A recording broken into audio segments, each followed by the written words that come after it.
EVM जिंदा है कि मर गया? मुझे तो लगता था कि शायद इस बार वो ईवीएम की अर्थी का जुलूस निकालेंगे। ये षड्यंत्र का हिस्सा था दोस्तों, और कभी भी देश उनको माफ नहीं करेगा।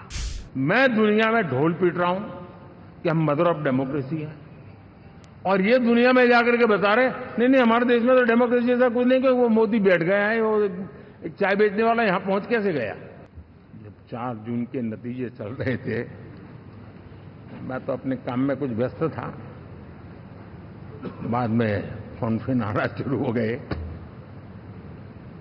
तो मैंने किसी को पूछा यार ये तो ठीक है आंकड़े वांकड़े, तो मुझे ये बताओ कि ईवीएम जिंदा है कि मर गया?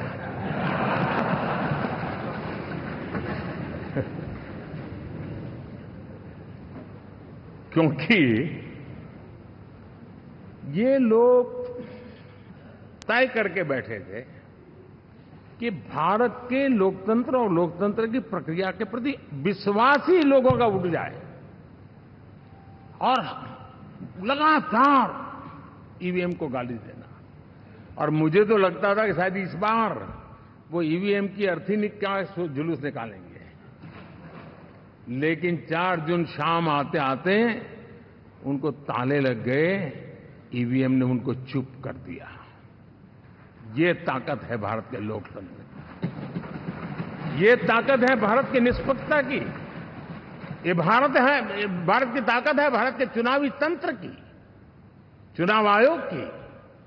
और मैं मानता हूं कि ये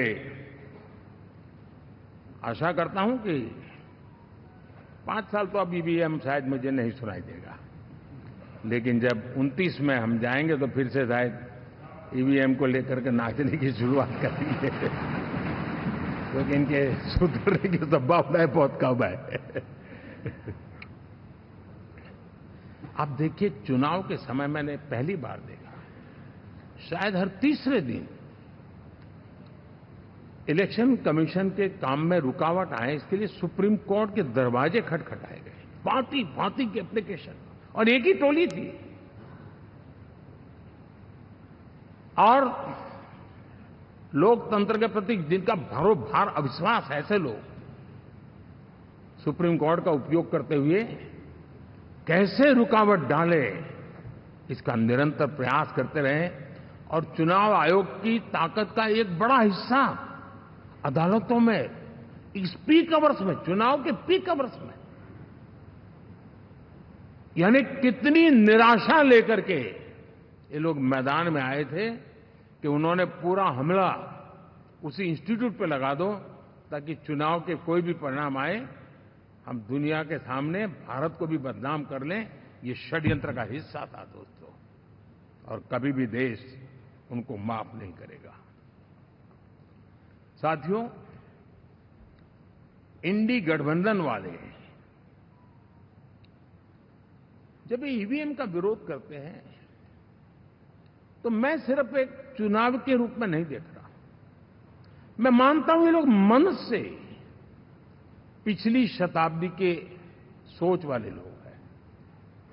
वे टेक्नोलॉजी को हम महत्व न समझते हैं, न टेक्नोलॉजी स्वीकार करने को तैयार है।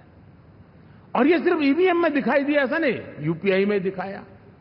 जब हमने कहा कि हिंदुस्तान के लोग डिजिटल ट्रांजैक्शन करेंगे, फिनटेक की दुनिया में आज हिंदुस्तान का नाम हो गया, मानने को तैयार नहीं।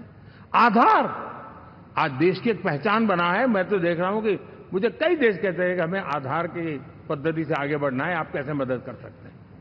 उस आधार को रोकने के लिए सुप्रीम कोर्ट में बार जाकर के परेशानियां पैदा की। यानी मूलतः ये प्रगति के विरोधी, आधुनिकता के विरोधी, टेक्नोलॉजी के विरोधी इंडी अलायंस हमने देखा है।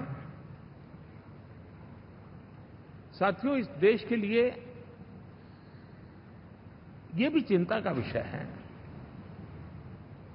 कि विश्व में भारत के लोकतंत्र की ताकत को कम आंकने का प्रयास, और कितना एक्सट्रीम है। मैं दुनिया में ढोल पीट रहा हूं कि हम मदर ऑफ डेमोक्रेसी है, और ये दुनिया में जाकर के बता रहे नहीं नहीं हमारे देश में तो डेमोक्रेसी ऐसा कुछ नहीं कि वो मोदी बैठ गया है, वो एक चाय बेचने वाला यहां पहुंच कैसे गया, कुछ तो गड़बड़ की होगी। ये जो इनकी मनस्थिति है जी,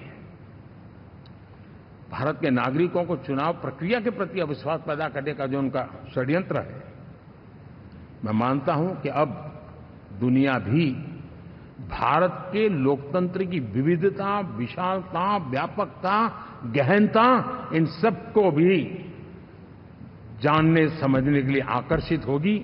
ऐसे इस